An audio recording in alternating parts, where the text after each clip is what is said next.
नमस्कार, बहुत स्वागत है आप सभी का। मैं हूं आपके साथ सिरांधा शेखर। 51 सालों बाद बिहार इतिहास दोहराने जा रहा है, जब स्पीकर पद के लिए बिहार के दो बड़े गठबंधन आमने सामने हैं।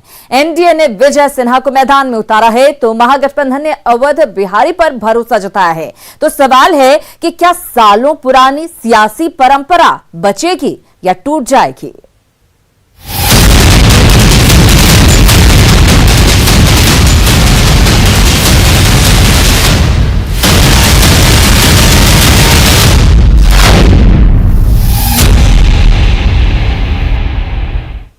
चंद घंटों बाद विधानसभा अध्यक्ष पद के लिए बिहार में चुनाव होगा। ये तय हो चुका है कि अब की मुकाबला होगा ही, क्योंकि महागठबंधन की बैठक में विजय सिन्हा के मुकाबले अवध बिहारी के नाम पर मुहर लग चुकी है।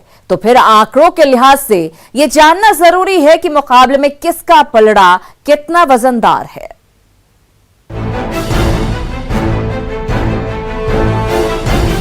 बुधवार को बिहार विधानसभा अध्यक्ष का चुनाव होना है। मंगलवार को नॉमिनेशन की आखिरी तारीख थी। एनडीए की तरफ से बीजेपी विधायक विजय सिन्हा ने नॉमिनेशन किया, तो महागठबंधन ने सिवान सदर से विधायक अवध बिहारी चौधरी को मैदान में उतार दिया। राष्ट्रीय जनता दल के स्टेट पार्लियामेंट्री बोर्ड के जो चेयरमैन हैं आदरणीय श्री अवध बिहारी चौधरी जी, उनको हम लोगों ने इस बार प्रत्याशी उम्मीदवार बनाया है। इसके लिए जो औपचारिकता जो पूरी की गई है। महागठबंधन की तरफ से अवध बिहारी चौधरी की नॉमिनेशन के बाद सर्वसम्मति से विधानसभा अध्यक्ष चुनने की परंपरा टूटती नजर आ रही है। हालांकि डिप्टी सीएम तारकिशोर प्रसाद को अब भी उम्मीद है कि चुनाव से पहले सर्वसम्मति बन जाए। ये तो उनका पार्ट है, लेकिन मेरा पार्ट यही है कि हमने सबों से आग्रह किया है कि जो बिहार विधानसभा में जो हमारी परंपरा रही है, परिपाटी रही है, क्योंकि ऐसा पद है जहां सबों को समान देखना है, तो सबों का सहयोग रहेगा तो एक अच्छा संदेश जाएगा और जाना चाहिए, और उनको इस मुद्दे पर फिर विचार करना चाहिए।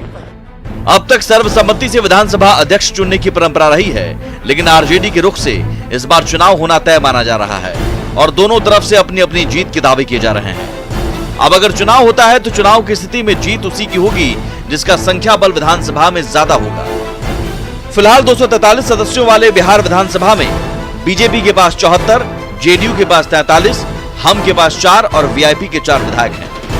दूसरी तरफ महागठबंधन की बात करें तो आरजेडी के पास 75, कांग्रेस के पास 19, सीपीआई-एमएल के 12, सीपीआई के 2 और सीपीआईएम के 2 विधायक हैं। मतलब 243 सदस्यों वाले बिहार विधानसभा में एनडीए के पास 125, महागठबंधन के पास 110, जबकि अन्य के पास 8 सीटें हैं।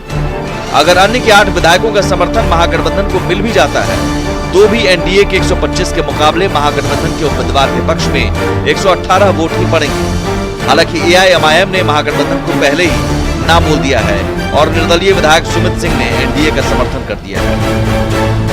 कुछ लोग हमारे कुछ लोगों से संपर्क है, अगर सहमत हो जाती है तो हम भी अपना कैंडिडेट उतार सकते हैं। तो आप एक बड़ा बयान दे रहे हैं, तो रोचक मुकाबला हो जाएगा, क्योंकि महागठबंधन की तरफ से दावा किया जा रहा है कि आपका भी समर्थन उन्हें मिलेगा। नहीं, किसी ने मेरा समर्थन किसी को मिलेगा, ये कैसे कौन कह सकता है? मतलब चुनाव की स्थिति में एनडीए का पलड़ा भारी दिख रहा है। न्यूज़ 18 के लिए पटना से रमेश नारायण और आनंद अमृतराज के साथ ब्यूरो रिपोर्ट। महागठबंधन की बैठक में अवध बिहारी चौधरी के नाम पर अंतिम मुहर लगा दी गई। आरजेडी प्रवक्ता मनोज झा ने सभी दलों से अंतरात्मा की आवाज पर वोट देने की अपील की। अवध बिहारी चौधरी के चुनावी हलफनामे में विजिलेंस कोर्ट में जांच संबंधी वितरण पर उन्होंने कहा कि इस मामले की जांच चल रही है।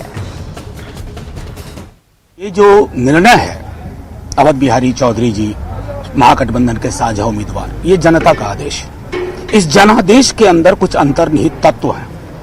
सरकार तो अपने बना ली, लेकिन जनादेश के कुछ मतलब है। जनादेश में बदलाव का संकेत है, और उस बदलाव की शुरुआत होनी चाहिए कि स्पीकर के पद पे एक ऐसा व्यक्ति बैठे जिसमें क्षमता हो, सबको साथ लेकर चल सके। उस दृष्टिकोण से पूरे महागठबंधन दल ने उस पर मुहर लगाई है, और आपको यकीन दिलाते हैं कि उधर भी कुछ लोगों को परेशानी हो रही है। और अब जरा इस खबर को समझिए। गिनती के हिसाब से अगर हम बात करें, गिनती के हिसाब से चुनाव की जरूरत नहीं है। एनडीए के पास बहुमत के लिए 122 की जगह 125 सीटें हैं।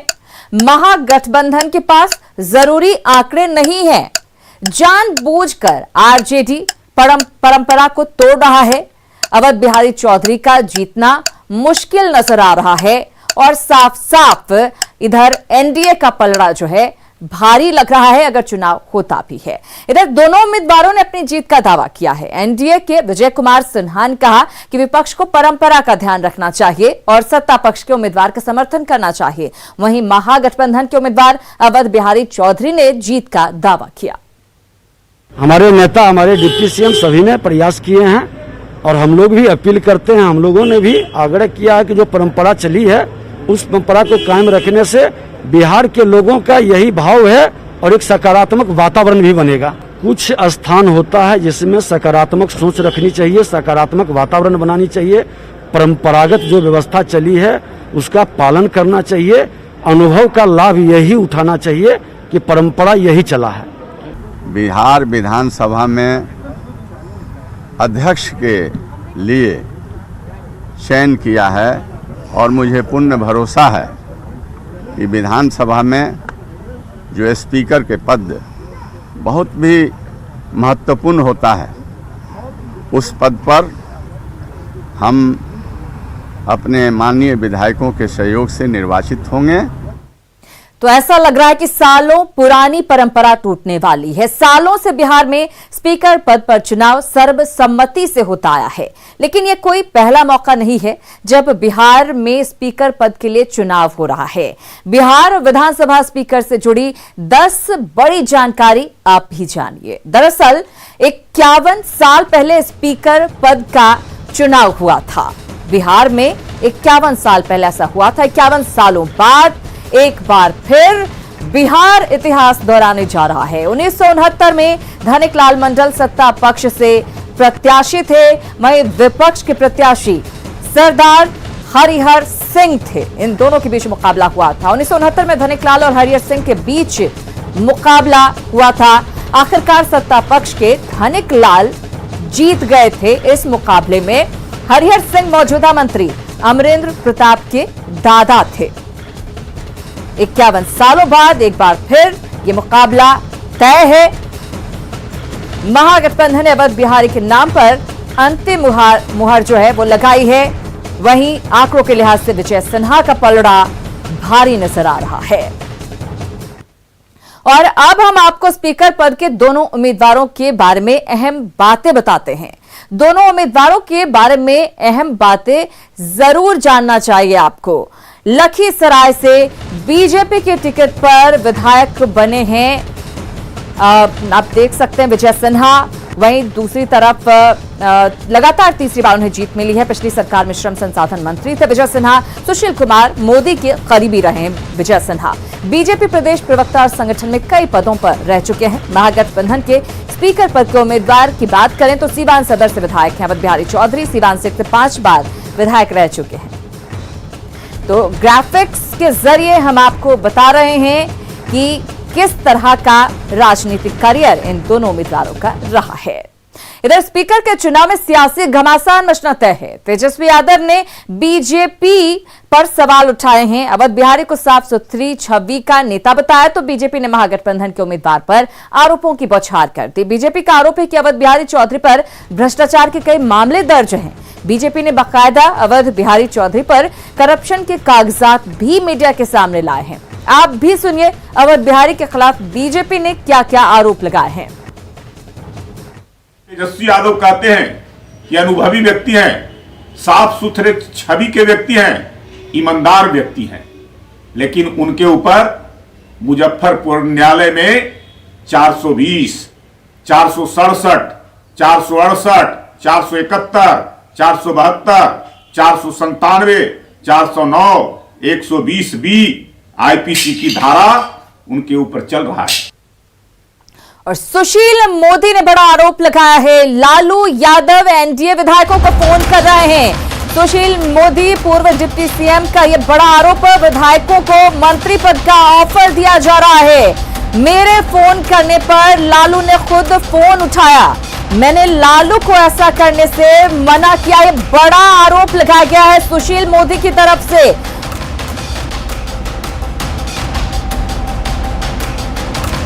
हम आपको बता दें कि सुशील मोदी ने ट्वीट के जरिए हमला बोला है। लालू यादव रांची से एनडीए विधायकों को फोन कर मंत्री पद का ऑफर दे रहे हैं। मैंने फोन किया तो लालू ने खुद फोन उठाया।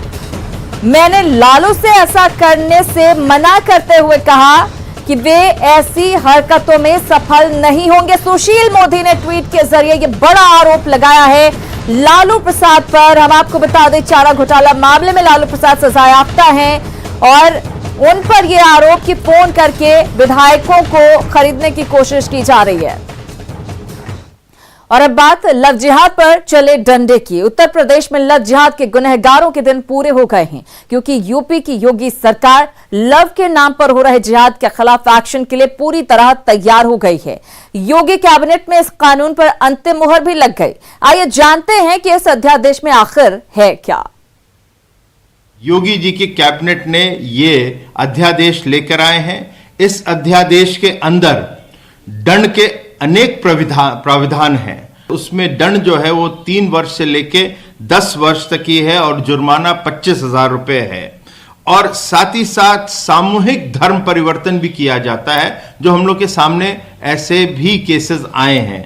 उसके अंदर 3 वर्ष से लेके 10 वर्ष तक की और 50,000 रुपए का इसके अंदर उन संगठनों के ऊपर भी जुर्माना लगाया जाएगा।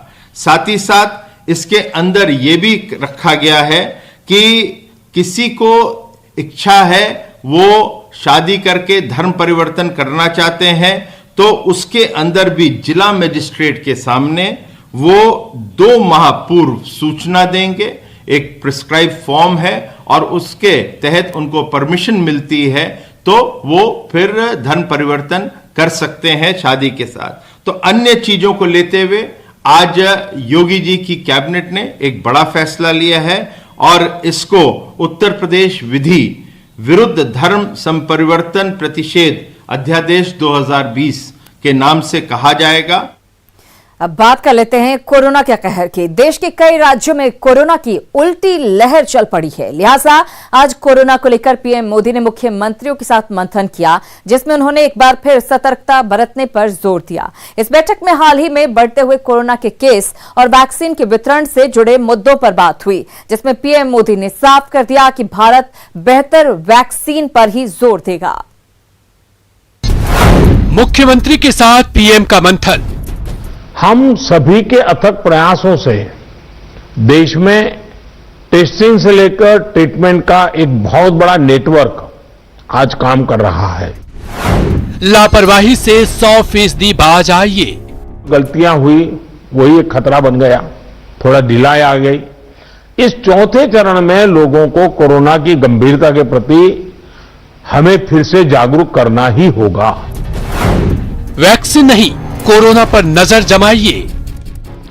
हम एकदम से वैक्सीन पर शिफ्ट तो जिसको काम करना है करेंगे, हमें तो कोरोना पर ही फोकस करना है। हमें किसी भी हालत में ढिलाई नहीं बरतने देनी है। किनारे पर है, कश्ती बचाइए। आपदा के गहरे समंदर से हम निकलकर हम किनारे की तरफ बढ़ रहे हैं। हम सभी के साथ वो पुरानी जो एक शेर शायरी चलती है, ऐसा ना हो जाए कि हमारी किश्ती भी वहां डूबी जहां पानी कम था। ये स्थिति हमें नहीं आने देनी। संक्रमण के बाद कोरोना को लेकर मुख्यमंत्रियों के साथ पीएम की ये 9वीं बैठक है और इस बैठक में पीएम मोदी ने बार बार उस लापरवाही का जिक्र किया, जिसकी वजह से दिल्ली सहित कई बड़े राज्य एक बार फिर कोरोना की चपेट में आ गए हैं। इस बैठक में वैक्सीन को लेकर पीएम मोदी ने केंद्र का नजरिया बिल्कुल साफ कर दिया। देखिए, कोरोना की वैक्सीन से जुड़े भारत का अभियान अपने हर नागरिक के लिए एक प्रकार से नेशनल कमिटमेंट की तरह है। इतना बड़ा टीकाकरण अभियान स्मूथ हो, सिस्टमेटिक हो और सस्टेन हो, ये लंबा चलने वाला है। इसके लिए हम सभी को, हर सरकार को, हर संगठन को एकजुट होकर के कोऑर्डिनेशन के साथ एक टीम के रूप में काम करना ही पड़ेगा। पीएम मोदी ने एक बार फिर हर एक नागरिक तक वैक्सीन पहुंचाने का अपना दावा दोहराया। साथ ही ये भी कहा कि हर वैक्सीन को वैज्ञानिक तौर पर परखा जाएगा, लेकिन जब तक वैक्सीन नहीं आ जाती तब तक कोरोना की लड़ाई में पूरी मुस्तैदी बरतने की ताकीद की। देखिए, कोरोना की वैक्सीन से जुड़े भारत का अभियान अपने हर नागरिक के लिए एक प्रकार से नेशनल कमिटमेंट की तरह है। इतना बड़ा टीकाकरण अभियान स्मूथ हो, सिस्टमेटिक हो और सस्टेन हो, ये लंबा चलने वाला है। इसके लिए हम सभी को, हर सरकार को, हर संगठन को एकजुट होकर के कोऑर्डिनेशन के साथ एक टीम के रूप में काम करना ही पड़ेगा। पीएम ने यह भी साफ कर दिया कि अभी वैक्सीन आने की तारीख, कीमत और डोज तय नहीं है। इस पर काम चल रहा है और पूरी व्यवस्था के तहत ही ये आएगी, लेकिन जब तक दवाएं नहीं आ जाती तब तक कोई ढिलाई नहीं करनी है। Bureau report, news 18 network.